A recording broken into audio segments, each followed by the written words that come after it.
Alam niyo ba mga ka-chubby babe, katatapos ko lang umiyak kasi sobrang sama talaga ng loob ko, as in sobrang sama talaga ng loob ko kasi bakit ganun sila? Hindi ko naman sila inaano, pero lagi nilang pinagkakalat na ganun nga. Diba ikaw, nanahimik ka lang dito sa loob ng bahay, halos wala ka nang kinakausap kundi si Jacob lang, tapos sila palaging ganun, ang dami-dami mong naririnig na hindi mo alam kung bakit, hindi mo alam kung anong problema nila. Sobrang nakakasama talaga ng loob kasi hindi ko alam kung bakit ganun sila, ang dami nilang pinagkakalat. Alam ko naman na totoo yun, pero bakit kailangan pa talaga ipagkalat yun sa ibang tao? Ang hindi ko lang kaya talaga, baka umabot pa sa buong mundo, baka mag-viral pa yun. Grabe na tulog. Ganito na ba yung mundo? Hindi mo naman inaano yung iba, pero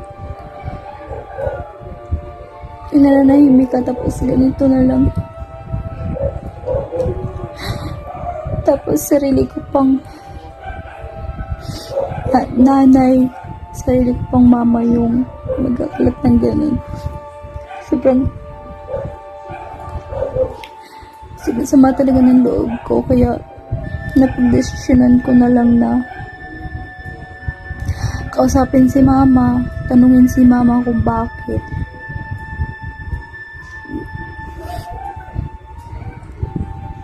Bakit gano'n? Kasi sobrang hiyang-hiya talaga ako.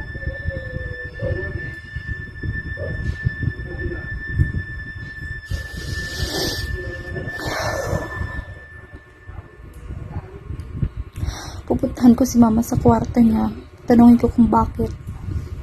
Samahan niyo ako mga ka-charity. Ma, may tatanong lang ako sa iyo. Ma, bakit naman ganun? Pinagkakalat mo sa tao.